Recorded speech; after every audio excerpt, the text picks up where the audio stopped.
Ladies and gentlemen, welcome to episode 142 of the MTB podcast, presented and hosted by Worldwide Cyclery. I'm Jared. I'm Liam. I'm Trevor. That's right, ladies and gentlemen. And today, in this episode, we will discuss Liam and Trevor's bucket list Mexico City mountain bike trip, some fancy new bike parts, a new frameworks enduro bike, and listener questions ranging from if there's anything more to life than riding mountain bikes to frame storage, tire pressures, rear shock climbing switches, and everything in between.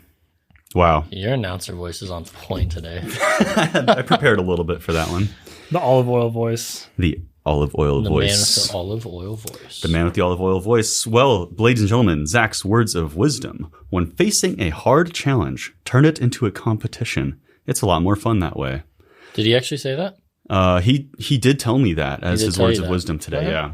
Yeah, pretty good. Better than last week. I like it. I agree with that. Yeah, I 100% agree with it. Like great example when we did our weight loss challenge / competition a few years ago, I guess what it was. That motivated everybody. It ran like crap. Poorly executed, maybe, but the guy who organized it also won. That's weird. It was definitely weird.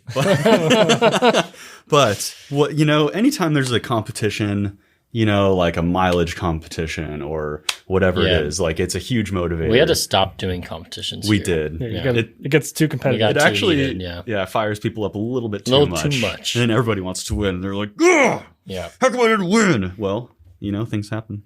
Speaking of things happening, Daniel's fun fact. As of 2022, Madagascar has a larger population than Australia. That's pretty crazy, actually. Is that including animals?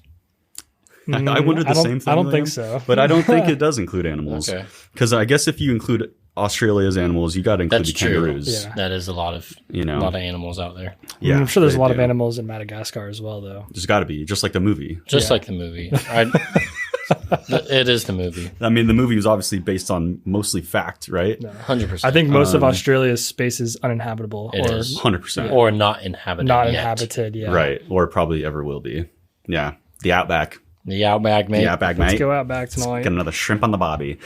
Fantastic testimonials. Love listening to these guys. They obviously love to ride and adventure, and it gets me excited to do the same. Listening to them tell tales of their adventures and hear their talks with their vast knowledge of bikes and gear is awesome. I want all the kettle gear. Ryan. Thanks, Ryan. Thanks, Ryan. Cheers, mate. Really nice of you to say those kind words. Speaking of things, bikes and rides we've been enjoying lately. You guys just got back from Mexico City. In the last podcast, we were talking about how you guys were about to go. And now we're going to talk about what you did. And we went. And you went. And now we're back. And now you're We're back. We survived. You survived. Yeah. Yep. How was it? Tell us all the dirty details. All the dirty deets. It was fun. Yeah, it was fun. Good riding. You had a good time. It looked sick. Yeah, it was awesome. Went down. We stayed in Mexico City. We stayed in the nice part. So we had this pretty cool yin-yang balance of staying in the nice part and going to some nice dinners, but also going out into the country and riding, straight out in rural Mexico and the hills and, taking some crazy shuttles and roads and rode pretty much a bunch of sick trails. Nice. We were battling a bit with the rain every day. It rained literally every afternoon. Yeah. Wow. Almost on time. Almost on time. crazy. And we got caught in the rain. I got completely soaked 4 times. And it wasn't just rain. It was a monsoon. total thunderstorm, Really? downpour. Wow. Yeah. Thunder, lightning, crazy. I guess you're in the mountains, right? I mean. Yeah. But it was a blast. And everyone on the trip was awesome. 3 customers came with us. They all had a good time. They were all troopers too for just, some of the, it was a first version of this trip, right? So right. there's also kinks being worked out, and that was kind of why we went, right? We went to go feel out some of the stuff and but yeah, everyone had a good time. Nothing major happened at all. It was all very smooth. Yeah. No mechanicals. Bikes were really solid. No issues with, any of the stuff, the trucks, the shuttles, the, housing, food, any of that. It's Mexico, so it's a little bit chaotic down there, but things work. Yeah. Things happen down there, and you feel like they might not sometimes, but they find a will and a way. That's right. Where there's a will, there's a way. The craziest thing was just the traffic. Yeah. People down there don't stop for anything. Wow. Stop signs, stop lights, like they just don't really stop. There's roundabouts down there, and there's no right of way. It's like you just play chicken the whole time. Yeah. Yeah, you're just like, if you go, if you can get in there, you go. Like. Yeah, taxis literally don't stop unless they're picking someone up. That's crazy. We had a blast. It was awesome. Good amount of time to be there. Awesome. Not too long, not too short. It was cool. The trails that we rode for a majority of the time would have been impossible to ride or impossible to shuttle without being on the guided tour, which was cool. You said there's like a lot of it on private land, right? And sort of private and or private roads. You normally local knowledge. Yeah, you'd normally be able to pedal most of it, but we were shuttling all of it, and which was nice because of the rain and just the conditions. So for sure, just the logistics behind that would have been really hard without the tour. It was also cool. All the meals that we had were just authentic Mexican meals. Awesome. Every breakfast was made. They had some ladies come in and make us breakfast every morning. And we were leaving at like 7 a.m. So they're cooking at like 5:30 a.m. every day for us. Amazing Fantastic meals. Breakfast every day to where like, but we were getting up so early. Like one day I was just drinking coffee and I didn't touch my breakfast yet. And they're like, oh no, is it not good? And I'm like, no, it looks amazing. I just woke up. You know what I mean? Like I need a second to get my hunger. Totally. But yeah. You can't just like dive right in. Hospitality was like top notch. That's amazing. Nothing better than like riding all day, having a successful riding day, and then going to sit down and eat some authentic Mexican tacos with like a Mexican Coca-Cola and maybe a cerveza. Wow. Yeah. Like sounds amazing. It doesn't really get better than that. No. The trails were super cool. The trails were rough. It rained so much there, so the trails kind of get beat up with the rain, but the dirt was really good. Some of it was a little slippery, but some of it was like as good as it could be. So that was really fun. And cool experience. Ton of features. Like almost every trail we went down, there's a feature too we kind of had to look at. Really? A gap, a jump, a road drop, or something like that. So sick. A lot of built features, which is cool. It's just like you can't really ride the trails blind, so like we need to be towed into some of the features, you know. Yeah. Well, our main guide, he's I believe 22-year-old. His name's Erwin Castillo, and I believe he's like one of the Mexican enduro champs, or he wins races down there, some enduro races, and he was our guide. Super cool guy. He spoke a little bit of English. We spoke a little bit of Spanish. And we were in the car with him for a while, like trying to get to the trails, and it was fun to hang out with him. But he was a really good rider, so we got to kind of follow him into these features and fully put our trust into him. Nice. Hitting these drops and jumps and stuff, and it was super cool. That's really sick. Yeah. Yeah, it's always cool when you get like the combination of like the sick riding and the cultural experience. Yeah. It's like just very like a collectively great experience. That's what, they're trying to put together, and I think they did a good job. So. Nice. It was cool like to go, some of the trails that we would ride were like pretty far away from the city, and if you were to go to Mexico City just to even hang out or vacation, you would never ever get that kind of experience on your own. No. To kind of see what the countryside's like, hang out with the locals, and just be with all those people is super special, and super grateful for that. It's really pretty cool. Yeah, 100%. Like that's honestly one of my favorite things about doing Chasing Epic trips, and trips like mountain bike down south or whatever, all mountain rides, is like you have that whole part of the equation, like logistics, that like you don't even have to think about. And not only that, but you would never, like you said, you'd never go do that stuff like on your own, or like even with a group of homies. Like it'd be so difficult to. You wouldn't even know how to, especially in Mexico. Yeah, exactly. This was like the one where it's like you pretty much cannot do this on your own. Yeah. You need the guide, you need locals to like show you the way, know the people that own these roads or own the shuttle trucks type of thing. Yeah, that's rad. So sick. Stoked you guys had a great time.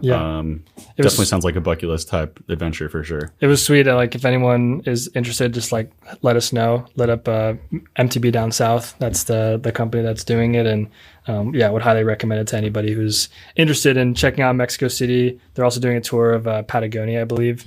So that's another cool thing that they've done that a couple times before on their own. So that would be a cool bucket list item. Would be to go ride your bike in Patagonia. For sure.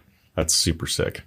Wow. That gets me excited for some mountain bike trips next year, because we're kind of getting towards the end of the season, I guess, for trips this year. But desert season is about to start. That's true. And you guys are about to go to Whistler pretty soon, I heard. That's pretty sick. Yeah. Yep. Oh my God. I'm so jealous. Liam and I are going to Whistler in a couple weeks. Wow. And that should be cool. I haven't been to Whistler since 2018 or 2019. Oh, wow. So it's been a bit since COVID happened. So yeah. I'm jonesing to get up there. I'm gonna ride the SB 140 up there, which Sick. would be a little undergun, but I've done it before and Oh, yeah. got downhill tires and big beefy EXT suspension. So You'll be fine. I'll be all right. Yep. Yeah. You guys gonna ride Squamish too, or maybe North Shore? Or? Maybe North Van one of the days. Yeah. Nice. So Absolutely epic. yeah, Stoked. That'll be a good trip. Super sick. Well, speaking of super sick things, Fox, you may have heard, has released an electronic transfer post, which if you're watching the video, you'll see right now. And if you're listening, you probably just heard the little clicky guy.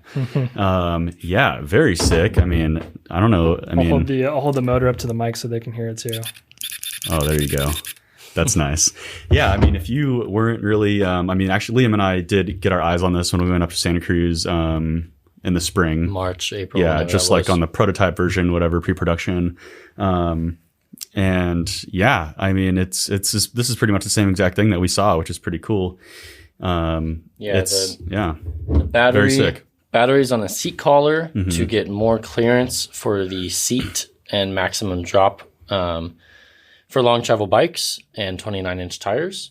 So visually, it's a little bit different, a little eye-catching at first, but I think everyone will get used to it. And yeah, it comes in a 200 mil drop, which That's nice. the RockShox Reverb currently does not. That's right. So, 200 mil drop I think is pretty standard these days on like an enduro bike. Yeah.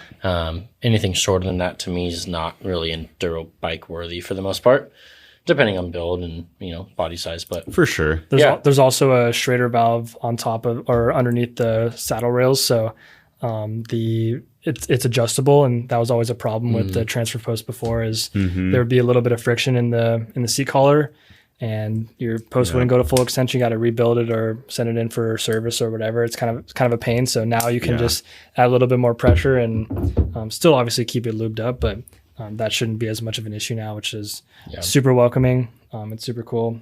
It'd be cool to see what they do with this battery. Their Neo technology is super fast. Like you could hear me clicking the actuation on there. It's extremely fast. It's supposed to be 20 times faster than Axis, and Really? I guess 100 times faster than just like conventional Bluetooth. So That's pretty wild.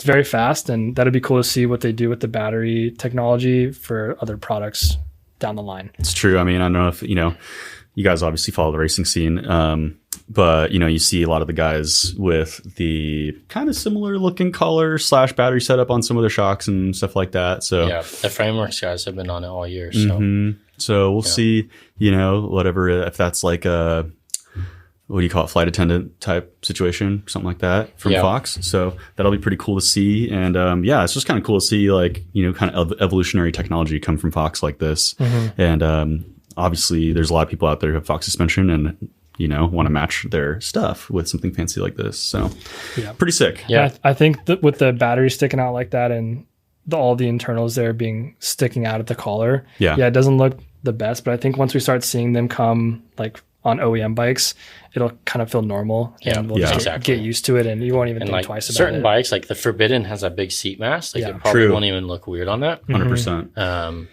It's obviously weird because we've never seen a seat post like this before. But like you said, I think we'll get used to it. And honestly, like I would probably prefer that over the Reverb, considering, tire buzz scenarios and stuff like that. Like, I mean, obviously we don't really have to worry about that. Like, but I'm sure shorter riders with certain small frame sizes, like, for some people it is a major issue for sure.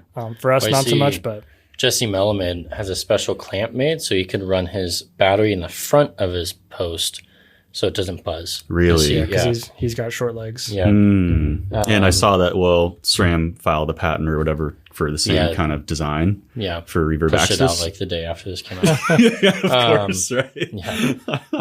Just the whole one-upsmanship going on there. The Transfer Neos aren't quite available, but we have as many as we can on back order, and I think they come in October. Not bad. Yeah. It'll be here before you know it. Yeah. Yeah. If you want one, sign up for back in stock on the site. I saw the they're going to make a performance version, but it's going to be OE only. Oh. You'll start to see those, Come at least for on. now. Yeah. You'll start to see those come maybe even before these. Who knows? I guess when the next model year comes out, we'll see those on stock bikes soon. Sick. Yeah. Wow. Nice. Pretty radical. Speaking of things that we want and we want them to come soon, Frameworks Enduro Bike. Pretty sick. Yeah. Tell us a little bit about what we got going on here. We got build kits. Yeah. So, well, first, Frameworks, Nico's bike project, Nico Mullally, Yeah. and his team, they made their downhill bike, and they released that earlier this year for the race season. Now they're making an enduro bike. I was able to swing my leg over one of their early protos last year, and that had a bunch of prototype parts on it, so take that for what it is. But that was the best enduro bike I've ever ridden. I got one lap on it. It was insane. So, wow. Was that the current design? I don't know if I just missed you saying something. It was because I know he's done a bunch of refinements. It wasn't as refined as it is now. Okay. It didn't have the CNC head tube and bottom bracket that's going to have. I think it only had one carbon seat stay or chain stay, but not the other because the downhill wouldn't work on the enduro for some clearance issues. So yeah, it was far from where it was now, and I was still like, I was like, whoa, this is insane. So Wow. yeah, the frames are going on for pre-order. They're actually going on tomorrow morning, so this isn't going to come out till like 6 or 7 days from now. So they'll already be up. But what we're going to do worldwide is we're going to help collaborate with some build kits. So we have a Shimano XT, GXT type, and a Team Replica build, which has SRAM XX on it. 3 different build kits as a stock form. And you buy the frame from Frameworks, you hit us up, we get you a build kit, and we'll build the bike for you and send it back to you built up. So, yeah, stoked to collaborate with them on that, help them get some complete bikes out there so people aren't sourcing parts. And we know all the specs and what's going to fit. So that'll make your life easy as a consumer. And yeah, just stoked for Nico to get this enduro bike out. The downhill bike is obviously super sick, but it appeals to less people in my opinion. Right. So, you know, the enduro bike, I think they'll sell through more than they probably expect if they sold through all the downhill bikes. That's what I'm thinking at least. So Yeah. who knows, right? But it's going to come with a rear shock that's tuned for the bike. Sick. And yeah, That's super cool. it looks Yeah. really, go to the website and check it out, even if you're not even going to look. It just looks really refined for being a handmade front triangle. The rear end is carbon. It's made in a factory, but Yeah. the links are made by 5Dev, I believe, CNC'd. The bottom bracket, the head tube's all CNC'd, and just straight tubes are welded by Frank the Welder, who is like probably the most OG bike welder to ever exist. Some of the early Yetis were all welded by Frank the Welder. He's been involved with a lot of mountain bike welding and prototyping and design for 40 years now, 50 years, something like that. It's pretty legendary. So I've always wanted a frame by Frank the Welder, just being, you know, a bike nerd. So I kind of can get one now. Oh. And it's like being developed by Nico and the whole Frameworks Yeah. team, the best riders in the world. I mean, Yeah, Asen and Angel are both at World Champs this weekend. So I guess the podcast will probably come out after World Champs, but Or hopefully, around that time. hopefully Asa takes it home for the U.S. for Yeah. juniors. So we'll That'd see. be sick. That'd be cool. awesome. Yeah. I wonder when there's the last time U.S. Junior or elite, but junior world champ. Did Richie Rude win junior down? He might have He might actually. have, yeah. You're right. Yeah, I think he did. He might have good memory, Young Trevor. Savage. Yeah. So That's yeah, sick. this enduro bike actually won Enduro Nationals last year. Is the very first prototype, I believe. Oh yeah, that's Asa right. was huh? on it for like 3 days and went in the road nationals and smoked everyone, including Richie Rude. On it. So Gets That guy pretty is good. an absolute unit, man. Yeah. it gets cannot good. I think the bike's wait. better than the original. Just saying. I can't wait to I'm just see kidding. what Asa could do in elites. That's Yeah. going to be so sick. Is that Yeah. next year he'll be in elites? No, he's more years? he's first year junior, so he'll be second year junior next year. Wow. Yeah, so he has time to get up to speed and, you know, get his consistency under his belt. So Yeah. yeah, Cool. Amazing. Well, I'm looking forward to those Frameworks Enduro bikes, just seeing those in person and getting to build them up and Yeah. stuff should be super cool. And I'm gonna get myself a frame. Yeah, I would love to get one of those as well. Yeah, cool. Yeah, you know, it seems like the best kind of do it all. Like, obviously, we all want the downhill bike, right? It's obvious, but you can't ride that everywhere around here. Yeah, So enduro bike, it's like we can actually use it instead of just look at it all the time, which is nice. You'd like to be able to ride your bike. What's the travel on the enduro bike? 170 stock. 170. Mullet Awesome. configuration only. Oh, it's mullet Mullet only. only. There you go. Yeah, I don't know if it. I can't remember. I have the specs, but I don't know if it's gonna have a full like zero stack 56 headset or a little bit smaller one. So I don't know how much angle set you can do, but I mean the Geo's dialed, the kinematics are dialed. It's made by Nico, right? Like, you know, it's made. Is it a one size frame kind of deal, or are there different sizes? Small, medium, large, extra large. Oh, I'm gonna get a medium. Okay. Because I wanted a little bit more tighter and playful. I'm kind of right on the edge, so I'm gonna go medium, a little bit short chainstay. Yeah. Can you Be more fun for me. have like you know, ability to have reach adjust headsets? I'm not sure. That's kind of what I was just Oh, yeah, mentioning. yeah. The, Okay. the zero stack 56 is like, it's just a lot of space in there, so you can get an angle set in there. But I think if I remember correctly, Nico sized that down because it weighed a lot. And he was trying to get the weight down a little bit because the first prototypes were pretty porky. And obviously, you know, a race bike's a race bike. It's going to weigh, it's going to weigh. But like if you could shave some weight in certain spots, you know, of course, right? So Yeah, it makes sense. yeah. But yeah, sick. Super sick. Well, speaking of super sick, really quick, just wanted to mention one of our listeners. I don't know, you guys might remember a little while back, he put together a really sick bike build video. He built a Yeti SB160 with some insane parts like a push shock and stuff like that. He did another bike, Reeb Steezl, with Intend suspension. It is actually insane, and it's super high quality video. Like the guy, it's very sick. So I was just going to put a link for that in the show notes because a lot of people seem to enjoy that. And you don't see it every day where people just like put together sick bike build videos for fun. So Yeah, drink a coffee, crack a cold one, and watch the video. yeah, maybe not at the same time, but you know, that's pretty Depends. cool. depends. That's pretty cool though, getting a Reeb with the intense suspension. Right? It's just super unique. Super unique. Definitely. What about that Provo with the intense suspension? That one's pretty cool too. Yeah, that titanium one. Yeah. Oh That was gosh. insane. It was on Pink Bike the other day. So Yeah. sick. Wow. Yeah. The Intend stuff is very cool. I mean, Jeff's enduro bike, very cool. Yeah, gets a lot of questions. Yeah. People are intrigued. My friend, don't the stanchions get scratched? Like, well, you would think, but apparently not. Maybe if you rode it like every day on some really gnarly stuff, but Yeah, I don't know. yeah. Super sick though. Speaking of sick, should we get into a listener question real quick before the break? Yep, let's hit a few of them. Let's do it. My main Steed has internal frame storage, but I got a Canyon Spectral 125 that has no frame storage. I'm looking for something to carry my extra tube CO2 cartridge and inflator and tire lever. I have 2 braze-on sections on the frame, so looking to use that braze-on, but open to straps, I guess. What do you recommend?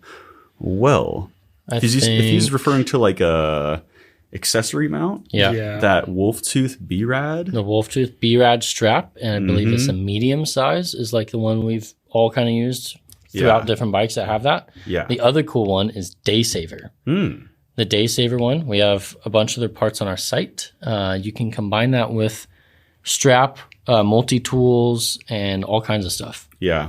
That one's cool too. That's one Jeff has on his bike currently. Oh yeah. Gotcha. Okay, yeah. Also, the Worldwide Cyclery Occam strap with the boa is pretty sick. That works really well. Doesn't use the braze-on straps. No. Or braze-on mounts. Yeah, sorry. if you use the braze on, that Wolf Tooth B-Rad mount is pretty sick. I had that on the bottom of my El Jefe for years now since I got it.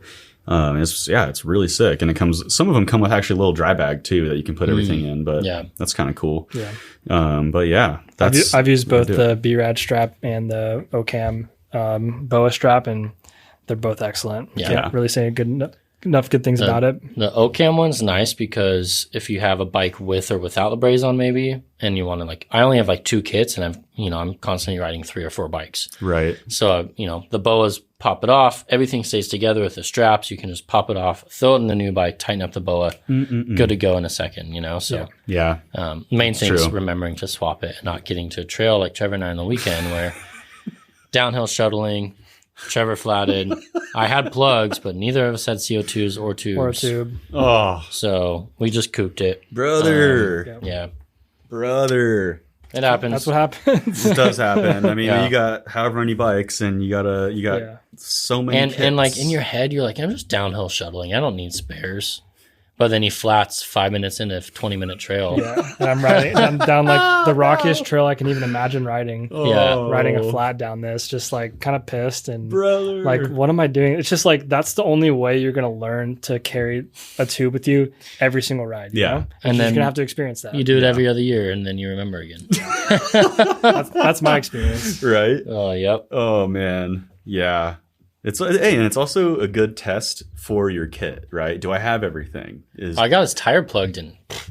It's crazy. No time. I had a Dynaplug in my bib pocket, and I like stop and try to plug it with my thumb or my finger, and I'm pulling it out, and Liam's already got it ready. Yeah, I'm already shoving his I'm tire. like, okay. We got that quick. That wasn't an issue. Yeah, but the issue was the tire was done. Yeah, the tire's Oh. done I and totally flat. pinched the bead. Yeah. and you didn't have so- anything to inflate it. No, I had a CO2 in my. We were shuttling, so I had. I was running my full face in my half shell helmet bag. I have everything, and But a it was in the truck. CO2 and a multi tool. It's in the truck at the bottom. Brutal. So- Oh man, That's the way she goes. that's the way she Yeah, goes. I guess I'll just, continue the weekend story. We're going backwards. Yeah, that's Most of the okay. questions, but Yeah. I went ahead because our buddy Jorge I didn't know if he was doing a full pull, but sometimes we stop at this middle section.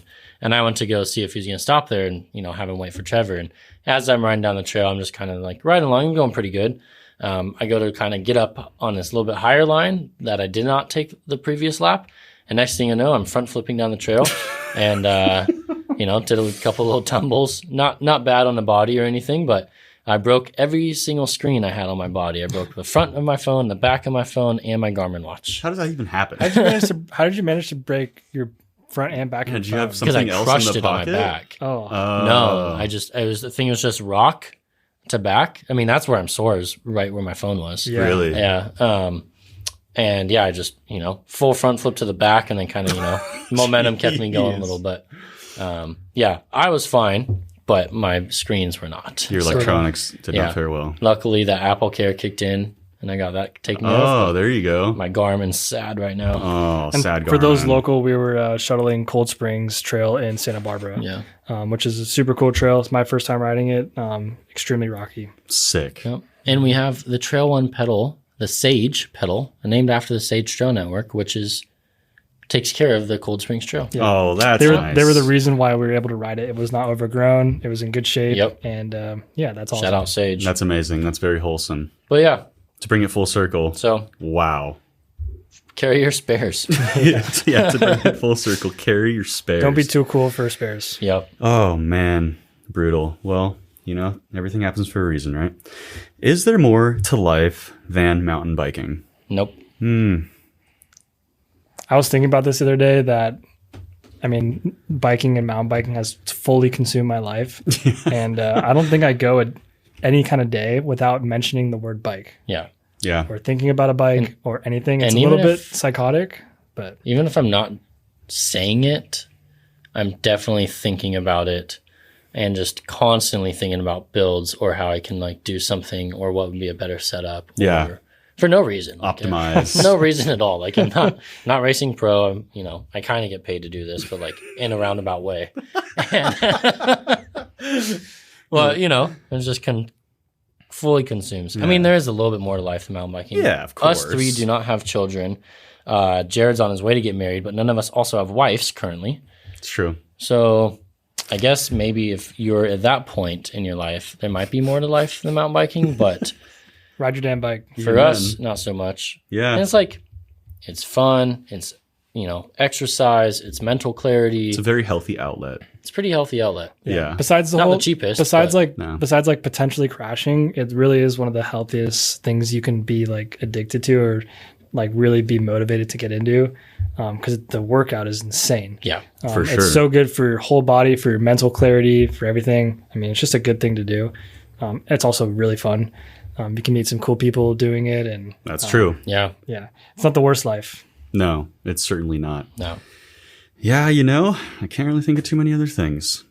But this guy tore his meniscus playing beach volleyball. There you Dude, go. what are you doing? I think for that, we need to hit a break from and hear from our sponsor. That's true. You know what, Liam, you're right. We'll get back to that question. Let you guys think about that. Simmer for a little bit. Beach volleyball. And now, a word from our sponsors. Ladies and gentlemen, mountain bike podcast listeners, are you passionate about mountain biking? The answer is yes. Are you passionate about video editing? That we don't know. If you are, please reach out to us. We are currently looking for an editor for our videos for our YouTube channel. So if you have those proficient skills, please let us know. Send an email to podcast@worldwidecyclery.com and we'd love to hear from you. Thanks. And now, back to the show. Ladies and gentlemen, We're back. And we got listener questions. I recently tore my meniscus, beach volleyball incident, and will be off the bike for a couple months possibly. Have you guys ever been sidelined by an injury? If so, what things have you done to pass the time and or get ready to get back on the bike? I dislocated my shoulder in Mexico playing volleyball in a pool. You can relate to this story. Yeah. Wow. Yep. I think I remember that. You had the brace on for a while. Yeah. Oh, I've just had shoulder issues, but I was at a music festival, so I used like my sling, or my crossbody kind of bag, like my party bag, to use as a sling too. But I didn't have a sling.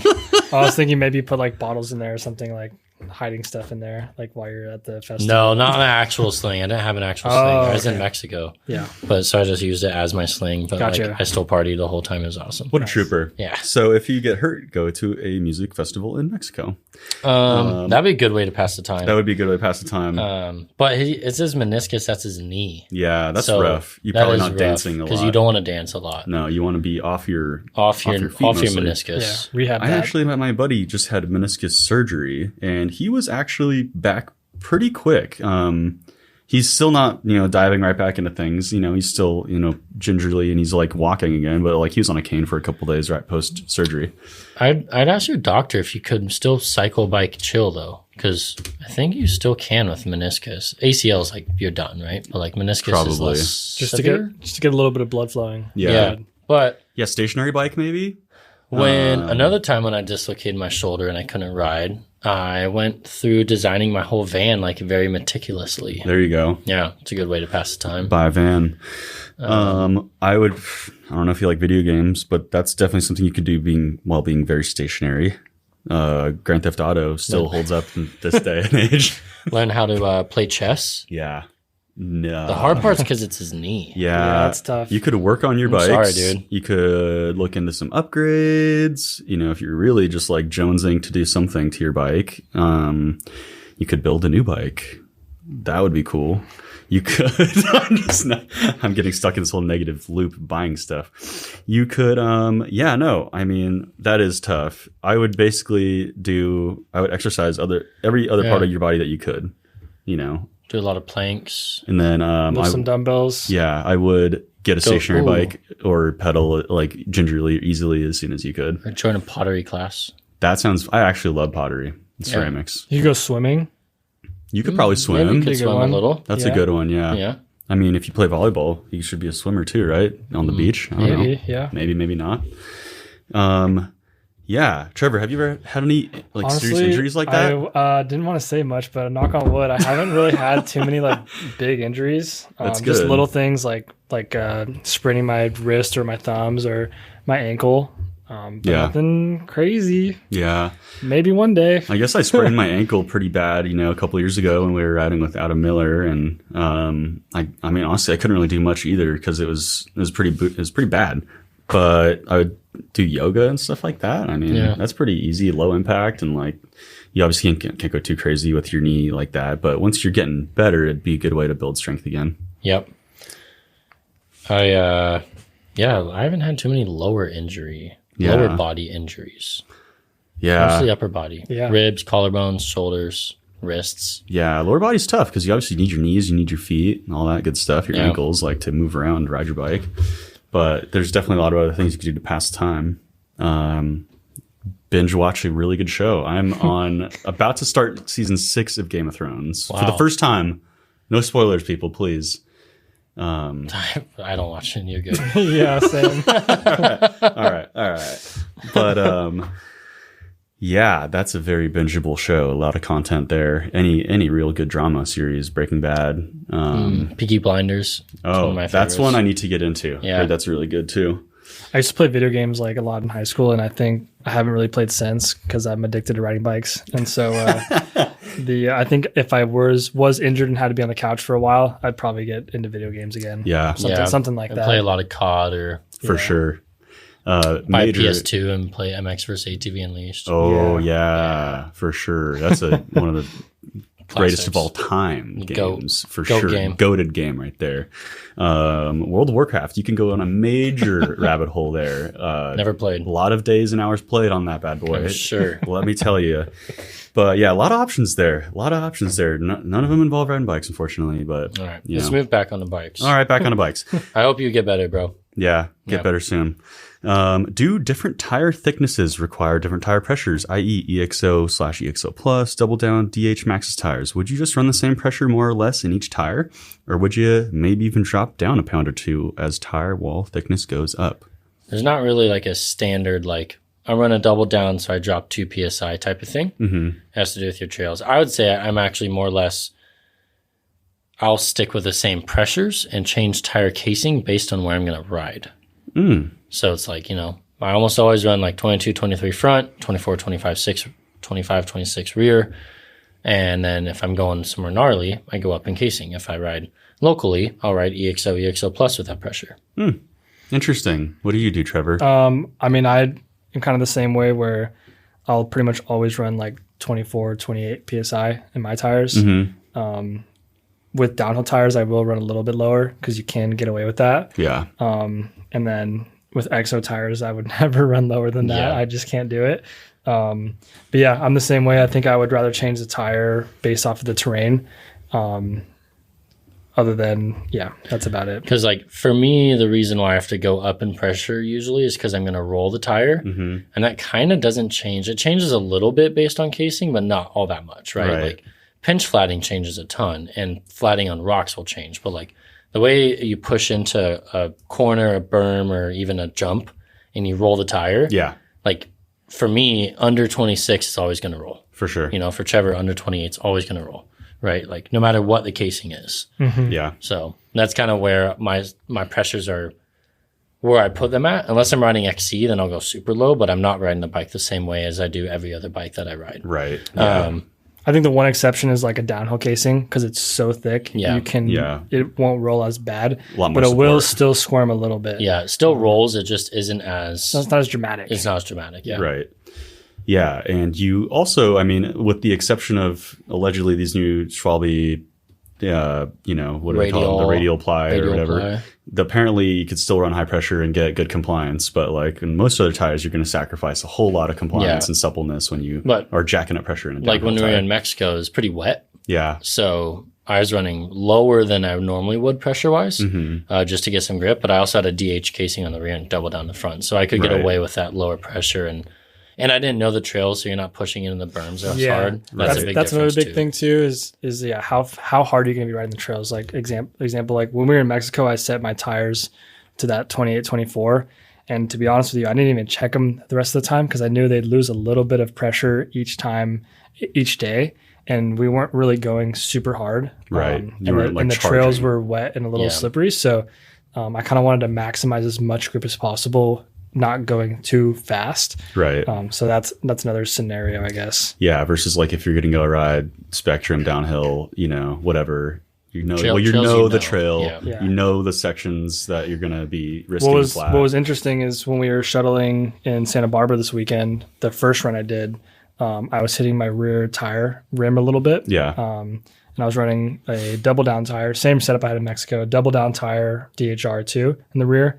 With 28 PSI, and I was hitting rim a couple times. I was like, dang, I wonder if I burnt my tire or something, and something was off. So I checked my pressure the next lap, still at 28. I was like, oh, okay, I'll just keep it. I'll just deal with it and hit rim a couple times, I guess. And 5 minutes in, I got a pitch flat. So maybe if you are hitting rim on a really rocky trail, go up 2 psi. You know? Yeah.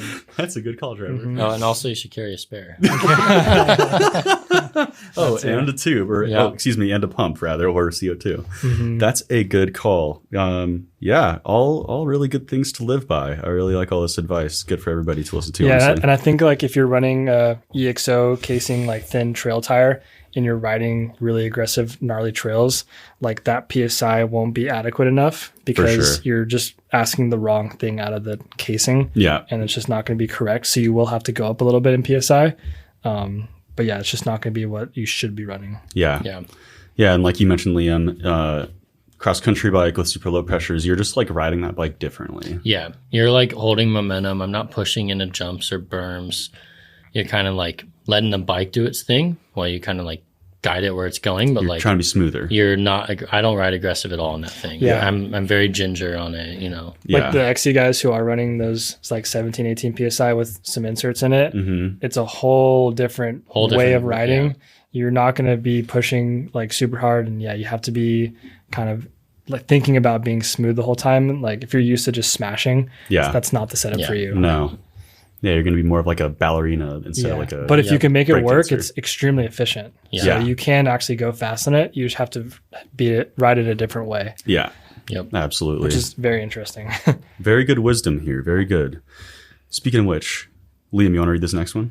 I guess so. The year is 2024 in an alternate universe, and Elon Musk is president of the United States of America.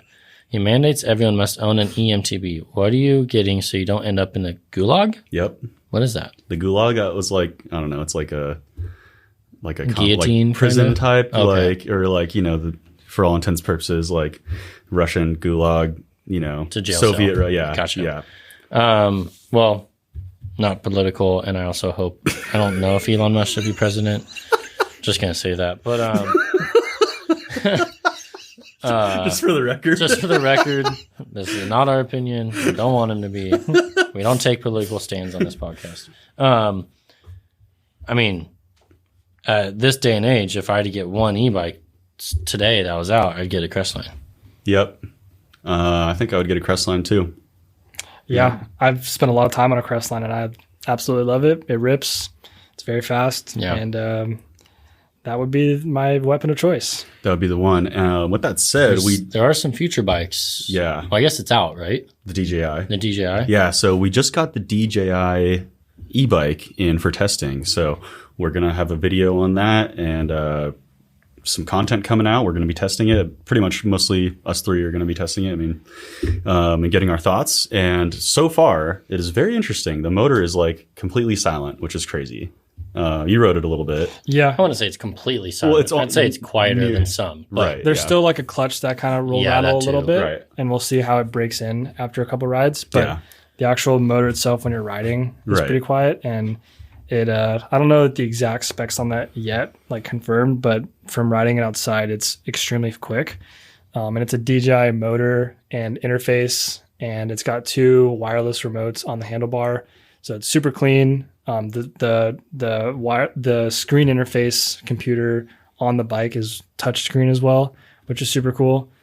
And we haven't spent too much time doing anything with it yet, but from initial impressions, it seems extremely impressive. Yeah, Yeah. it's pretty sick. it seems, I don't know for sure, but it seems like it could be full power, big battery at a lower weight that's almost SL weight. So Yeah, which is pretty seems crazy. promising. It's pretty Yeah, exciting. we'll Like see after if that does come to fruition, that's extremely exciting. Yeah. For sure. The bike itself that they put the platform on is like extremely similar to a Specialized SL Levo. Looks like that it, was right? interesting. Looks like it. Like Yep. seems like almost the same manufacturer, maybe. But Yeah, it's cool. it's very interesting. It's also cool to kind of see if that's the trajectory that the e-bike technology is going. Like, yeah, seeing like a full power e-bike at a, Basically SL weight. SL weight, that's pretty cool. I think it's like what we've been waiting for this whole time. Oh, yeah. Right. Like we all knew that technology was going to catch up eventually, and Yeah. I think it's like pretty much here or coming very soon. So Yeah. it's super exciting for all the e-bikers out there. For sure. Maybe 5 more years, like it'll be absolutely there. I mean, they're going to be insane. yeah, It's going to be super cool. I'm excited to be a part of it for sure. for sure. I mean, look at where e-bikes were 5 years ago. I mean, definitely not there. No. No. Yeah. All right. Trevor, you want to read I the can next read one? This next one. I have a current transition alloy patrol with a cascade link that bumps up my rear travel to 170 millimeters. If I buy a 27.5 downhill fork, will it offset the change in geo since it's originally a 29 front? How does one go about calculating or figuring that out? That's a good question. Well, I guess wait. No, I don't think. He just bought a cascade link Uh-huh. that like slightly changes the geo, It just makes it a little bit like slack. but like half a degree. It's gonna change more of the progression, if Yeah. anything. In the, it doesn't Right. change the your geo curve. too much. Might be like very, very minute. Yeah, I think putting a 27.5 downhill fork might be the wrong move. it's I definitely think, the wrong move. I think having just a 29-inch downhill fork would be better, but it's still a bit extreme, I would say. Like I think the Patrol comes with 170 front stock. Mm-hmm. So if you did a 170 downhill fork, you'd technically be dropping the head tube angle by 10 mil, but roughly, which is about 10 mil at the head tube is about 0.4 of a head tube angle, which are probably bringing back to stock geo as far as head tube angle goes.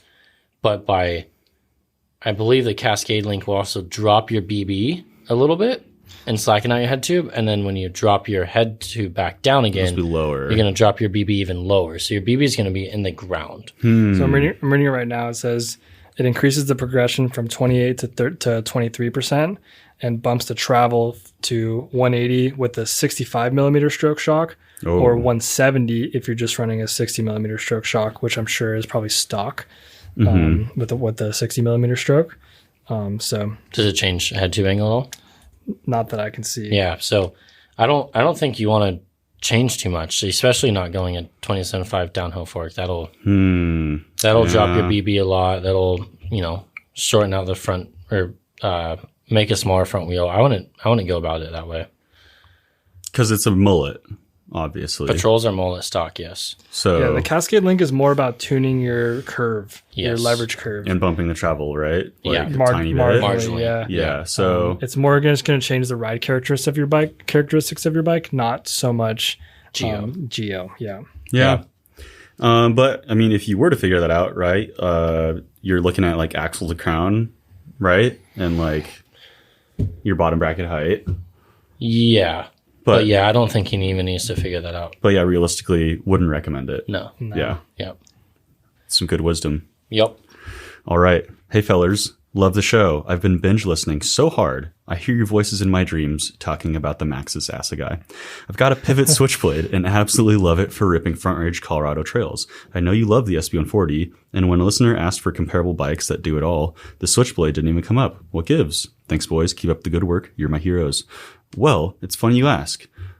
It turns out Worldwide Cyclery is actually a Pivot dealer, but we're only allowed to sell them in the East Coast at our Lancaster in shop. store only, not online. In store only, not online. So you would almost not even know that we're a dealer for Pivot. But, and we've tried to get them here, but they will not let us get the bikes Or sell online. because there's a local dealer that sells them. So The Switchblade is a sick bike. It's a sick bike. They make good bikes. DW bikes in general are pretty good. Ibis and Pivots. yeah. I'd ride it. Yeah. But yeah, we can't do much with Pivot, so it kind of doesn't even cross our mind that it's an option sometimes because Yeah. they won't let us sell online. They won't let us ship service parts here to service a customer's bike. Yeah. It's like the forbidden fruit. Yep, We want to try it, but we can't. we can't. And yeah, I honestly, I don't even know if I've ever even ridden a Pivot because of that. Right? I mean, Yeah. have you? I would. I mean, I've love ridden to. some around. They're great bikes. Yeah, I would love to personally, but like, yeah, when we're talking about bikes that we want to ride or something, it's mainly bikes that one we sell or we're familiar with or have experience on. Or we see them a lot, right? Or we see them a lot. Specialized. Don't or see a ton of Trek or Pivots out something here. like that, yeah. Maybe if we were in Arizona, we'd see a lot more, but yeah, different story. Yeah, you really don't see them that much. Yeah, they're here and there. I mean, Not here, at least. Not in our local area. yeah, sometimes, but Yeah. not super popular though. Yeah. So with that said, I mean, yeah, super sick bike, but unfortunately just don't have the access to it. All right. Any pro tips on growing / building a mullet? Oh, I feel like you could grow a mullet right now, Jared. I don't know, but then he said, already ordered my wheels and tires from y'all. Thanks. This Ned. is part of another question here that it's from the bottom. So he's mulleting his Transition Scout, and he has a couple of questions. How much difference in axle to crown is okay?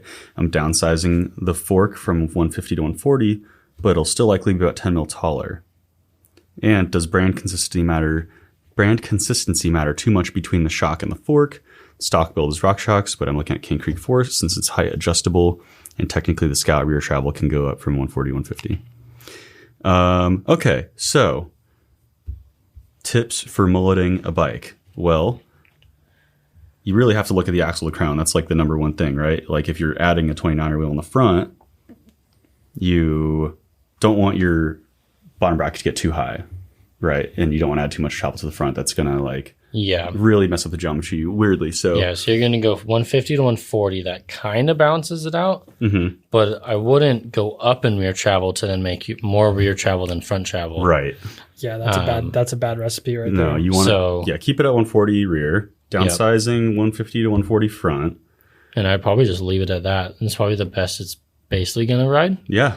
That sounds pretty dialed to me. I just can't help but feel like it's better to just get a bike that's meant for a mullet set. It 100%. You're kind of like putting a Band-Aid on like a huge open wound, you know, like or some kind of analogy like that, where it's really going to be tough to make that work super well. Like it wasn't designed for that. You're kind of just like playing around with it a little bit too much. Yeah, I mean, Liam, you and I have both mulleted bikes. You did that Revel rail. Yep. And I mulleted a Yeti SB165. I did exactly that. I dropped the fork down 10 mil, and I actually short stroked the rear a little bit to get a front and rear balance and suspension. Mm-hmm. And it rode okay in certain places, but for the most part, it felt wrong. Yeah. Yeah. I feel the same, I think, about the 165.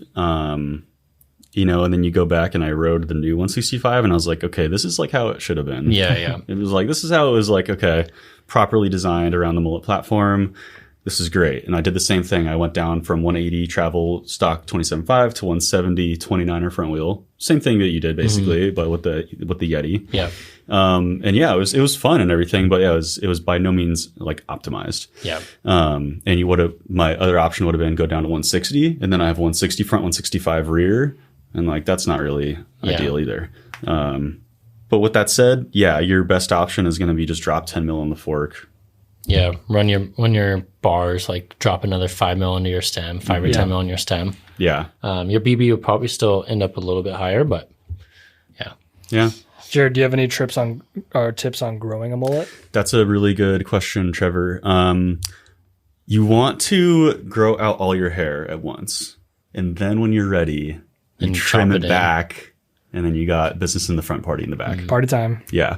Should ask Brian on our Mexico trip. He had an rockin' mullet. A wicked mullet. Oh, yeah. That's sick. Yeah. Yeah. Props. Shout out to Brian. Brian's probably listening right now, too. Hell yeah. Shout out, Brian. What's Legend. up? Brian's been on a couple of sick Chasing Epic trips, and he was on the Mexico City trip, you just said. That's pretty awesome. And Brian was sending it out there. That's awesome. He was sending. Pretty sick. That's absolutely epic. Well, sick. How about some feedback for this guy?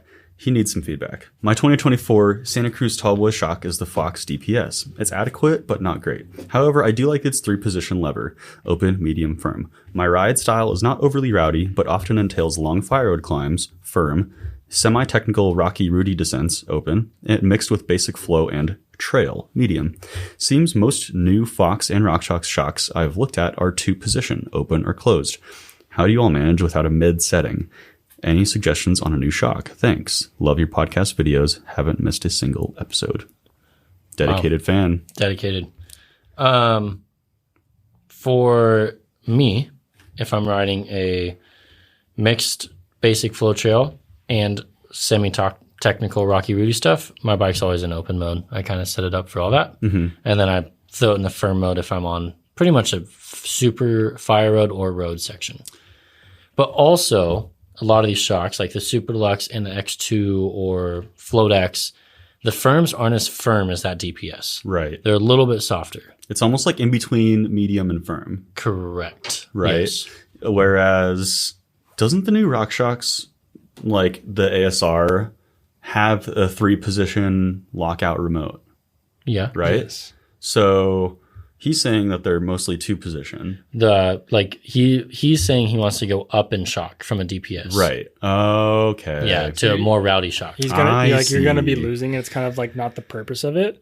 I see what But he means. yeah, like Liam was saying, if you're riding flow trails where they're just like basic and stuff, you could lock it out. But like, I don't know. Yeah. I just keep it open. Yeah. Yeah, I mean, I would add like 2 or 3 more clicks of low speed compression. It'll keep you a little bit higher in your travel. And then once you do hit that, rocky, chunky other style trail, you're going to blow through that low speed anyways. Yeah, that's So, a good point, Liam. Yeah. Come to think of it, riding my SB140 everywhere, I don't really ever miss that middle position. Mm-mm. It's really only on that DPS, like where I would want it. Yeah. And yeah, like you said, just crank up the compression a little bit if you're going to ride a trail that kind of demands that. Yeah. At first I was thinking like, don't the DPS and the float have the 3 positions? Like, no, he wants the reservoir. Like, okay. Yeah. He wants the float X or something like that. Yeah. Totally checks out. And sometimes even when I'm climbing like a long fire road, if it even has a little bit of like chatter or bumps and stuff, I kind of want it to be open. Yeah. Because otherwise it's just kind of harsh. And yeah, you think, oh, maybe I'm losing a little bit of efficiency or I'm bobbing too much. You're really not. It's not that much. And it's better to have it just open. So you're tracking the ground the whole time. You have traction the whole time. For sure. That's kind of what I'm looking for is just traction. Yeah. Especially on a single track climb. Yeah. If it's super smooth, then just lock it out. Yeah. And then it is what it is. Agreed. How about this next one? Been running dual forecasters for a while now, partially from the MTB podcast recommendations. 3C front and dual compound rear. I do like it, but sometimes the front end seems to slide more than I'd prefer. Any thoughts on keeping the forecaster on the back and putting an Assegai up front? Personally not a fan of tires with a large center to side channel like the Dissector or DHF. Yeah, I mean, if you need more traction up front, I'd go Assegai. Yeah. But yeah, that being said, it is kind of end of season, so forecasters might be getting a little washy in certain areas when it gets dry and blown out. For sure. So yeah, Assegai up front would work. What would you do? Do they have EXO max grip Assegai? I believe they do. Yeah, that'd be good. That would be really good. But I'd probably try EXO Max Terra to get a little bit more rolling speed to kind of match the forecaster feel. Yep. Yeah. And it's still going to be fairly light too. Yeah. Like on the bike I'm riding, I have an EXO Max Terra up front, and it's fine for local stuff. Yeah. Yeah. Nice. That's good. Yeah. If you're also just watching on the forecaster, you could try playing with like your like bar height too and like your body position. That could just be like a little bit off. Maybe you're putting too much trust in your front end. Or not weighting it enough, and you're just kind of like it's kind of washy, and you need to put more pressure on it. So you could try playing around with your bar position and your kind of riding style, and see if that helps at all. For sure, good call. Yeah, definitely. It's interesting, like how much I've noticed, like where you put your weight, especially in the turns, can affect the traction. Like it's huge. Weighting your outside tire, crank down, whatever it is, like. It's amazing how if you balance your weight like in the middle of the bike, how much equally the traction's applied to both wheels. Crazy, I know. But it actually is insane how big a difference it makes. But yeah, body position and setup, and even just a PSI or two can make that forecaster really hook up. For sure. Because we rode them a lot in some pretty loose conditions this summer. Yeah. I put dual forecasters on after Downeyville, and I rode Tyroleum and Tahoe, which was like blown 3 inches of kitty litter the whole time. And I was ripping just fine with them. So that's awesome. I guess we don't really know where this guy's riding either. I don't think you mentioned that, or the bike that he's on. So those are all try factors. playing with like leaning the bike over super hard and getting those hips like way out in the sky, and you'll just like have so much more traction. So just play with that, and if you're just relying purely on the tire grip to keep your front wheel in a place, then try other things out. For sure. And if that doesn't work, then Assegai all the way. An Assegai. With an Assegai, you can kind of get away with some bad technique. There's so much grip, it just works. You can pretty much get away with almost anything with an Assegai, especially the max grip version. That's for sure. Well, ladies and gentlemen, that is going to conclude episode 142 of the MTB podcast. Thank you all so much for listening.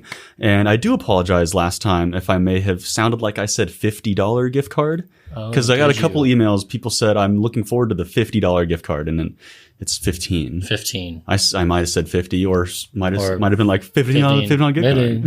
1.5. So if you enjoyed the podcast and you feel so inclined to review it, your favorite podcast platform, screenshot it, send it to podcast@worldwidecycleway.com, and we'll give you a $15 gift card. Oh, you got it.